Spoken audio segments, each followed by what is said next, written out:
Hey guys, welcome back to Contest Prep University. I'm Joe Klemczewski with Adam Atkinson. We're going to start a new series on contest day management. So we all have an ideal look. We would love to wake up, run to that mirror in the bathroom, and see absolute perfection. But as a coach, I know I'm looking for something like possibly being a little bit flat because I'm going to err on the side of being tight and having that conditioning so we can fill in toward the stage time. But there are all kinds of things that go wrong for any reason. And Adam and I are going to talk about that over the next several episodes. So Adam, what is your main goal? When somebody wakes up on contest day, what would you like them to see in that mirror? Yeah, I do like people to see kind of a maximum tightness in the morning. That's one big thing for me, because that gives us room to, eat into the show. But it also gives us room to, play with water and sodium a little more. But they are going to be flat when they wake up. They've been lying horizontal for, 8 or maybe more hours. Their vascular system has all of their lymphatic fluid in it. So they're just going to be really flat in the morning. I feel like a lot of my women prefer that just as small as possible look, and they're just not going to have any fullness if they went in like that dry, so to speak. Mm-hmm. So, I do like seeing some tightness. Sometimes you'll see someone wake up and they're a little fuller than you would expect.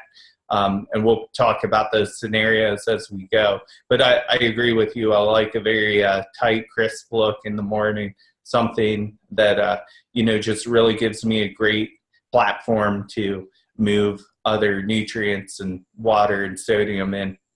And I know the way that I and you, most of the time at least, get to that point very predictably is that progressive linear load. We're not going to suffer from having some kind of a massive rapid backload where we could create different scenarios. If you're still spilled over because you went too far with carbs, then you might run to that mirror and look unbelievably soft and squishy, which is something we're going to talk about.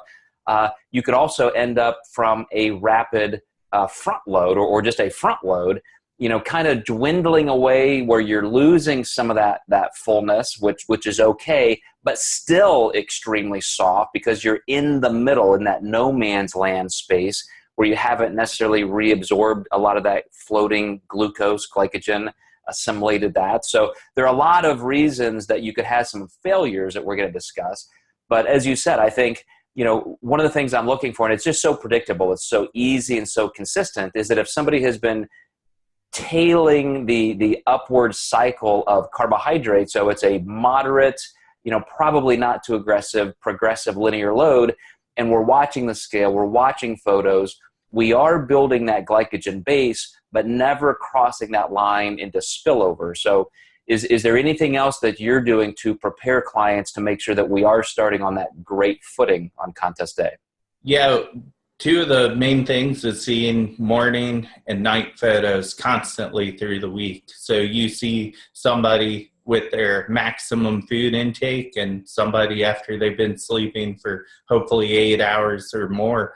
That makes a huge difference. And I even think amateur clients see a difference actually between those two photos for sure. But, sometimes from morning to midday, they don't really see, or they're like, I don't really know if I see a difference.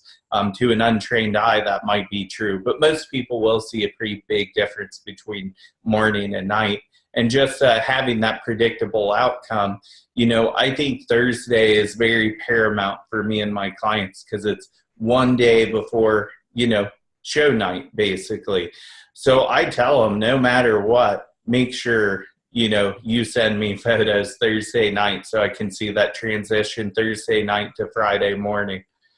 It's imperative as a coach to know how your client looks. I can look at photos and know, oh, you were a little bit tighter on this afternoon or that morning or this and that. And it's a great opportunity to teach clients what to look for because besides the photo objective reality, I want to hear their subjective experience because what they're feeling and some of those little nuances in what they see can be great information to confirm what I believe I'm seeing or maybe not. It could sway me the other direction. So, very important. And that's what we're going to go through, guys, for the rest of this series. So stay tuned, and we're going to go through everything that could possibly go wrong and how to fix it on contest day.